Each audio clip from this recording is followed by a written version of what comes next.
there! I was out for a walk this morning in great country of northern Missouri, and I was thinking about how you're probably a walker as well. And walks can get monotonous, especially if you're kind of on an open road like we are right now, or an open path, or you've done that path many, many times before. So here are a couple things you can do to make it more interesting and to most definitely cross-train your muscles to keep you moving outside the box, preventing injury, building core strength, building stability in your hips, your ankles, and your knees. So we all know how to walk like normal. One thing that we need to keep in mind when we're walking is that we're swinging our arms.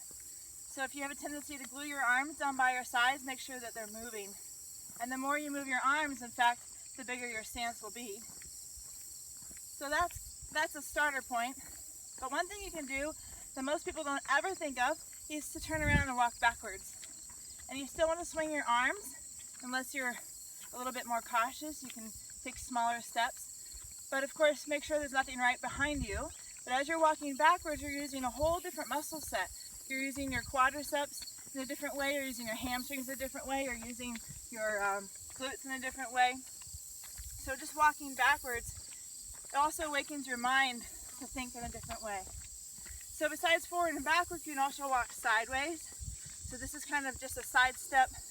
This is fantastic for your inner and outer thigh muscles. We call them your adductors and your abductors. So really great for the hips. I just have my feet all pointing forward. I'm just sidestepping.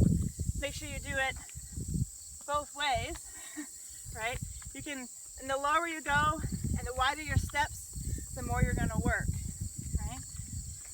And then another thing you can do just for fun, even around your house, is to practice walking on your heels for balance, walking on your toes for calf strength, also for balance. But one of my favorite things, and if you've come to my classes, like the functional conditioning classes, the balance classes, you'll notice that we do an exaggerated version of walking. Now this is the biggest and most challenging. Let me step back a step. Right here, it's just a high knee, high arm walk, right? Kind of robotic, but this is so good for practicing balance. And then if you make it a little bigger yet, you take your legs and your arms all the way out. That's kind of like a tin soldier. We're working big time muscles in your core and your back. You're also pushing down into the floor as you're doing this. But the main thing that's helping is your neurokinetic awareness. So when you started crawling as a baby, you were doing that same opposite arm and leg.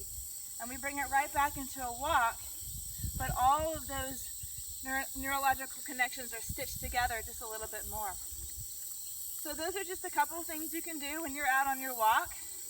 I like to count things, like I might do 20, and then do 20, and then switch and do 20, and turn around and do 20. So you kind of have a little bit of a package, a little bit of a program, and then repeat. I guarantee you'll be a little bit sore the next day, but you'll also feel really, really awesome. Happy walking. Have a great day.